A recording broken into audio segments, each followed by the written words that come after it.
Hi there guys, and welcome to today's live stream. We're going to be talking all about why going uphill when we're doing walking is going to contribute and potentially in a lot of cases make your lower back pain worse, particularly at the segments we're talking about down here, L4-5, and then also the one underneath L5-S1. So hopefully this live stream is going to give you a good understanding of why that is and why you need to feed it in maybe later in part of your rehabilitation process. So hopefully it's going to be really helpful. If you are new to the channel, please do consider subscribing. We do these live streams every single weekday. At the end of all the live streams, we do the Q&A, as you well know. So if you've got any questions on today's topic, maybe it's about going up and down hills, maybe it's other topics related to back pain, then please do post those in the comments underneath and we'll get to those questions at the end. Laura's the other side of the camera, so she's noting those down. So please do put those in as we go through. With that being said, let's get into today's live.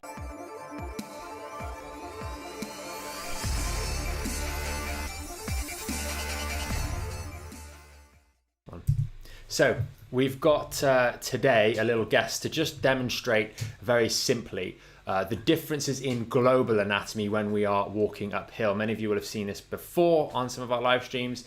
This guy here from IKEA. Essentially, when we're walking along on flat surfaces, we can walk in an erect position, good posture, nice and straight, nice and neutral.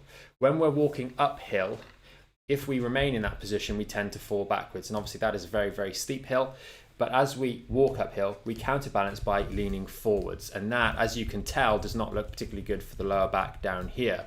And what we really want to talk about today is what impact that's going to have in the discs and why actually sometimes, as I've written on the board here, it won't necessarily immediately give you back pain. I know we did see the other day, I think in preemption of this particular live stream, someone mentioning in the group that actually walking uphill makes me feel better at the time or something to that effect. And we'll also explain why that might be as well, but why in most cases where we've got L4-5 or L5-S1 back issues, it is going to be making that underlying issue worse. So let's jump over into the board. Essentially, what's happening when we have a neutral position to the spine, when the person's walking along in a relatively upright position with good posture. And it's important to mention, some of you, when you initially have back pain, will not be walking in that erect posture, which is why walking is so challenging.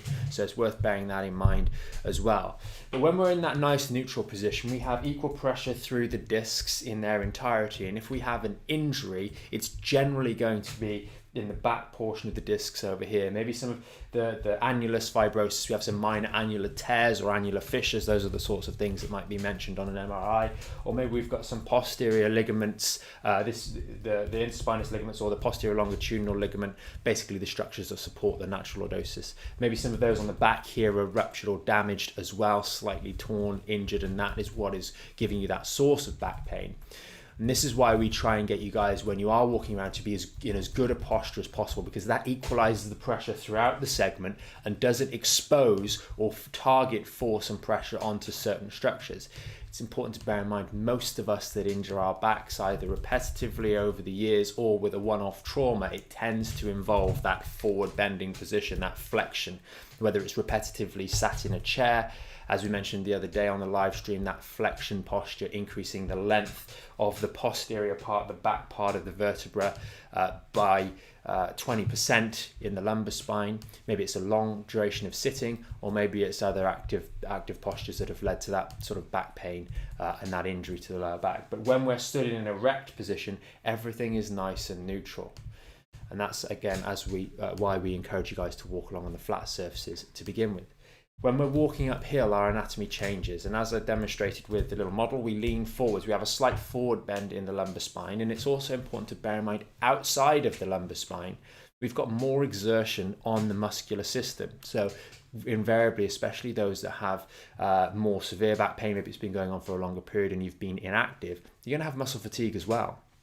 Your muscles aren't going to be as strong as they otherwise could be. So asking yourself to maybe even go up and down the stairs or up and down a hill is going to be more demand on those muscles. And that in of itself may be a challenge that is not necessarily considered in the wider context before we go for a walk.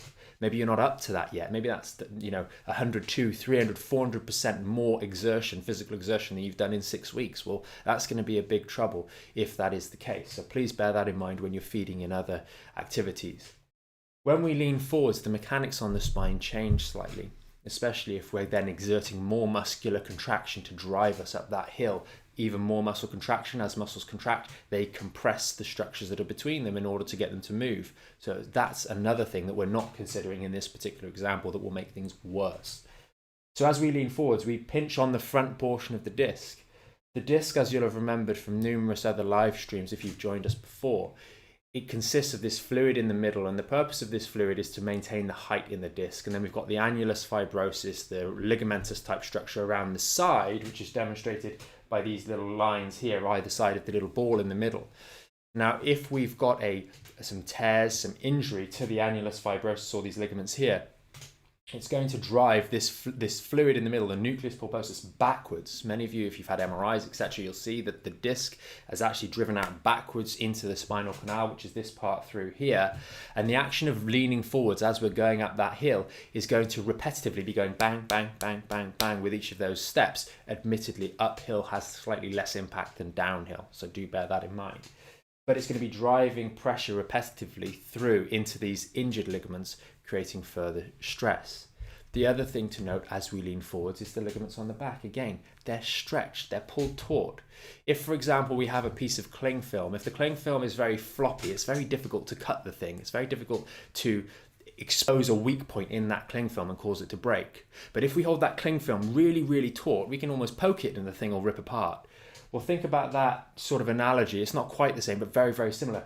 Here, we've got injuries already in that lower back, in this particular region. And as we pivot forwards, we're pulling that cling film taut. And if there are any insufficiencies, any injuries, any tears, any minor degeneration or damage that's causing your back pain, then that's really going to be exposed as we lean forward. So very, very relevant that we think about these things in the context of other examples that are maybe a bit more easy to picture, because this is what's happening inside your body. And the reason that we've chosen L4-5 is more based on the x-rays that we do in the clinic. It's so common that this pivoting forwards tends to mostly affect the L4-5 when we're bending forwards. It's one of the ones alongside L5-S1, but there's a few other nuanced differences about L5-S1, which is just underneath. But L4-5 is also common to be subject to this incredible forward flexion that can occur when we are going uphill or bending forwards or sitting badly. So very, very relevant here.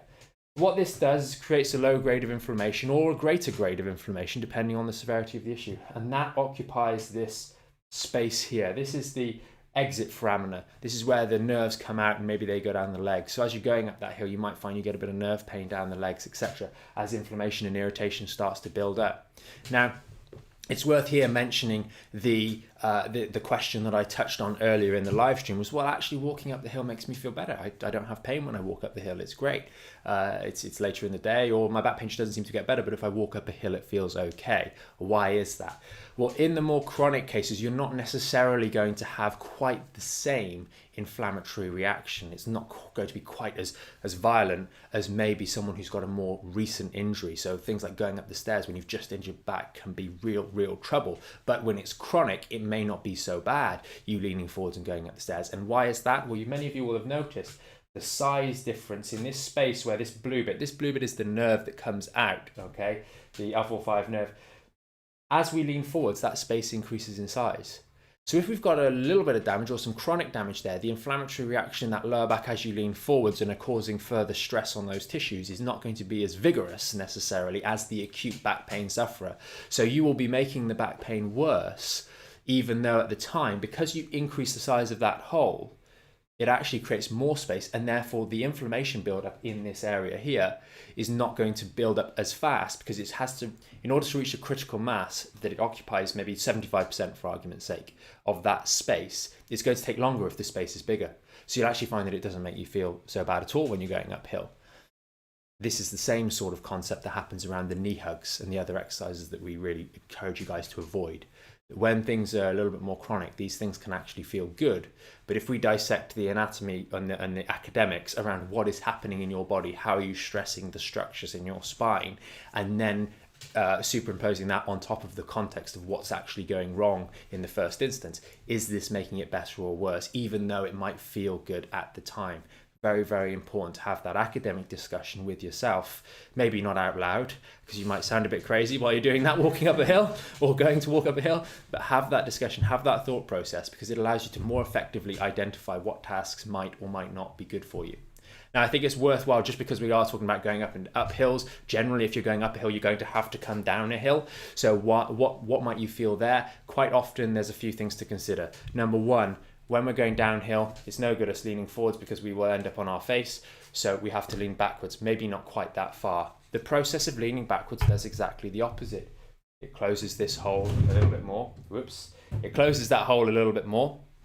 And therefore, if there is any low-grade inflammation in this region, it's going to intensify any discomfort there. So quite often we can get a bit of sciatic type symptoms down the leg if we are going downhill. So that's something as well to bear in mind. It can make the symptoms a little bit worse when we're going downhill. Plus, of course, the impact of going down the hill tends to be a little bit greater because we tend to heel strike a little bit more rather than land on our toes as we're going up the hill. So hopefully that really makes sense to you guys in terms of what's going on when you're going up the hill. Gives you a bit of food for thought. Our general recommendation for you guys, if you've got back pain, whether it's chronic or acute, go through those things that we discussed in the phase 1 of the Back in Shape program. There's simple stretches to make sure that our hips are nice and mobile, or as mobile as they can be, and the muscles are nice and pliable in a balanced way.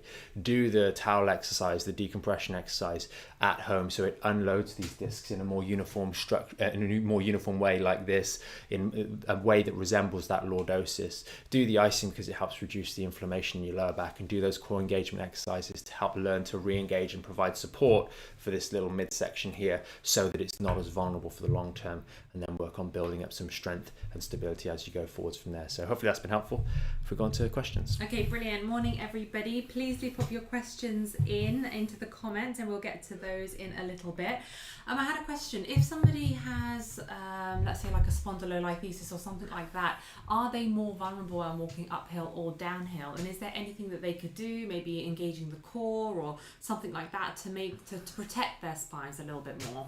Well, one of the things is learning about the movement pattern. So you can see in the example here, this guy moves very, very badly, but he moves like a lot of people in so much as he bends from the waist, essentially. That's a lumbar flexion, rather than sticking his bum out and essentially walking up the hill like that. Because in that position, walking up the hill, his spine is actually quite straight, rather than being in that position going up the hill. So if you do have any of these more sinister vulnerabilities in the spine, sometimes actually the spondylolisthesis can really just harden up and they just stay there. They don't move very much at all, and it becomes slightly less of an issue for the long term, especially if it's managed well. Might just be worth going through what a spondylo is. So a spondylolisthesis is essentially, you see that this vertebra, if we just ruin this one here, this vertebra here is in alignment with the one underneath. It actually commonly occurs at 5S1 and then also 4-5 is where 5 slips forwards on S1. What essentially happens is this whole thing shifts forward, so now it becomes over here.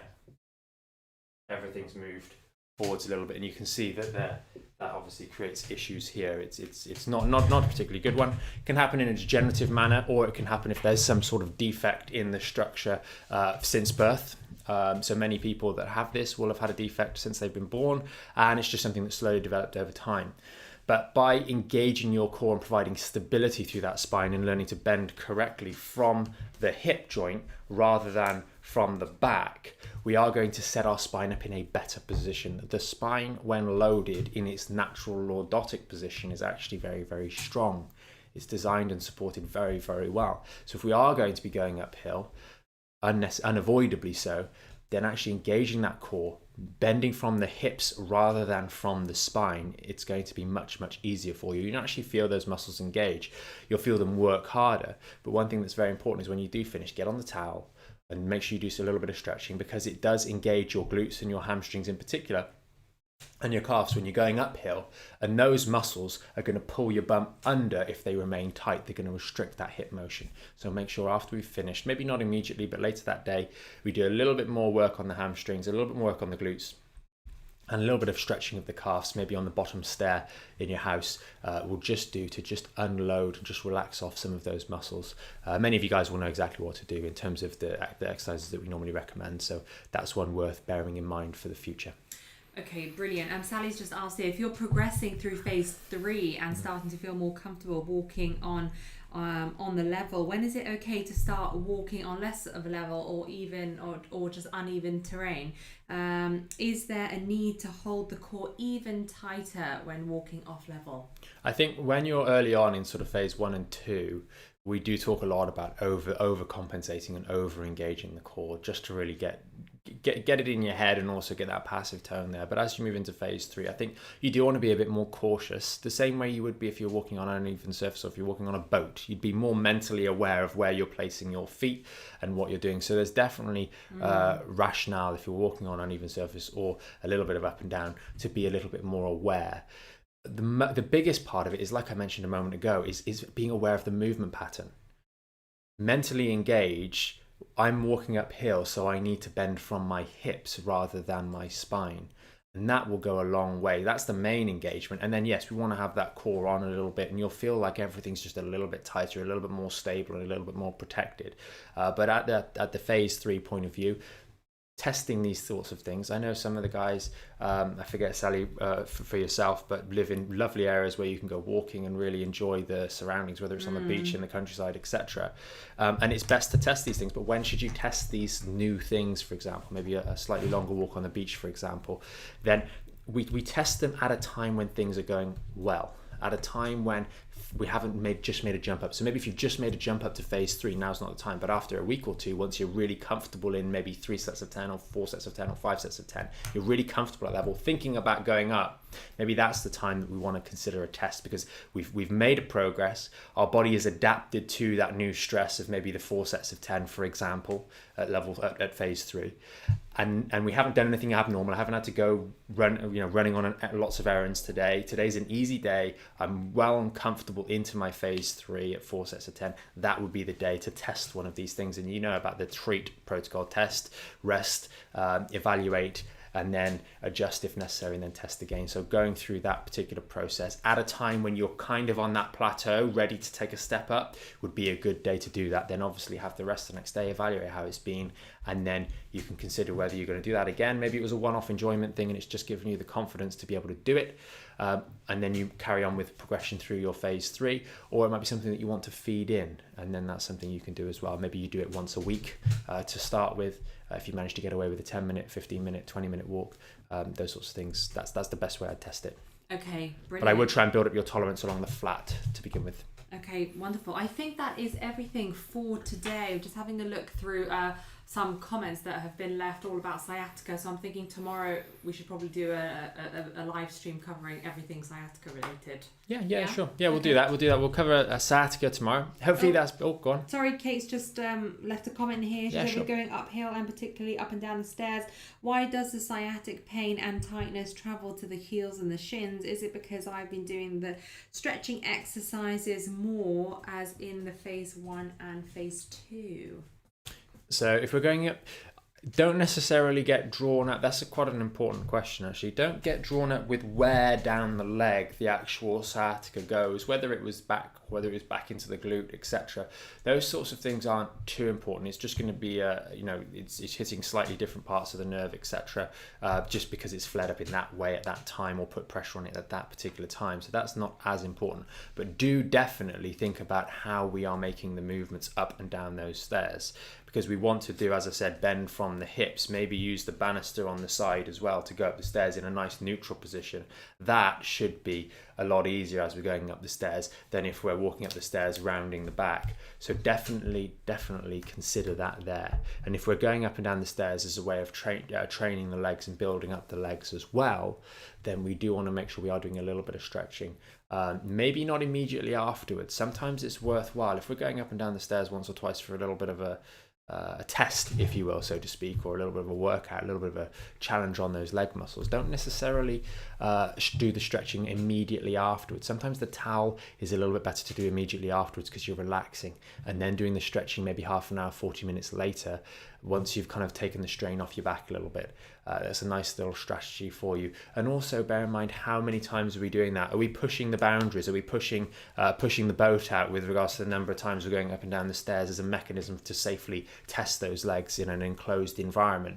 If we are, we need to follow the same protocols. If we've done it 2 times today, but 3 times tomorrow, well, that's quite a big jump up, 50% increase. And you can't really do part of the stairs as much. I suppose you could potentially, but it's just just worth bearing that in mind. How are we progressing in terms of increasing the number of times we're doing that up and down the stairs is something to consider as well. Okay, awesome. Alex Bark just left a comment here. Just that my consultant said that walking was the best thing for me. I've got chronic back problems. He also said core exercises. Yeah, so the good thing about that is we're doing the right core exercises in the back in shape from that point of view.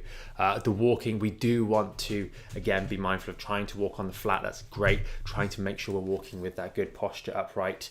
Maybe not quite that upright, but like that, walking along like so. That's going to be really important, because if we're walking forward, if we're walking leaning over, we're just doing this again. And that's not going to be helpful. So we have to remember that, that advice is pretty good. That's what needs to be done. And also the advice that you gave yesterday, talking about posture and how important that is for back pain. If anyone hasn't seen it, maybe just go back and have definitely. That one really does highlight, because we talk about a few stats from research papers in there. The 20% increase in length of the spinal canal, so the stretch we're putting through our nervous system and through all the muscles, ligaments and tendons. As I mentioned, the cling film analogy, if you've just joined us late, pulling that cling film taut really does isolate any areas that are torn, damaged or injured. So we want to make sure we have that upright posture, and also that slouching for extended periods. If we're walking or sat down slouching for extended periods, that is going to accelerate the rate at which our discs dehydrate during the day, and that cumulatively can give rise to issues for the long term. So we really want to be mindful of those things, especially if we've got some other issues going on there with regards to any degenerational challenges in the spine, specifically identified by MRIs or X-rays.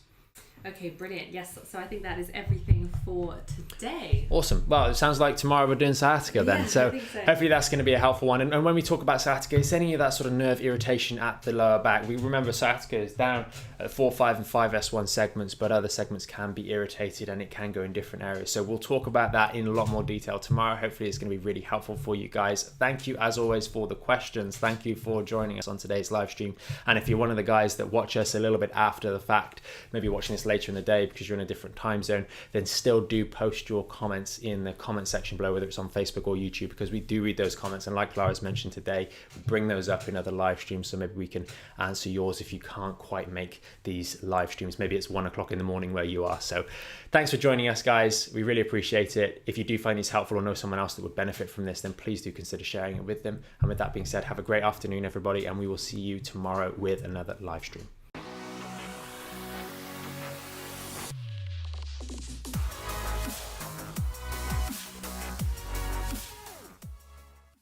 Thanks so much for joining us on today's video. Hopefully you found it packed full of useful information. If you want to learn more about the premium Back in Shape membership, there's going to be a video somewhere underneath here. And if you want to stay up to date or tune in to some of our more recent live streams and the Q&As at the end of those, then that's going to be down here. And remember, you can subscribe to the channel up here and hit the notification bell to make sure you know when we next go live, so you can join us for our next live stream and Q&A.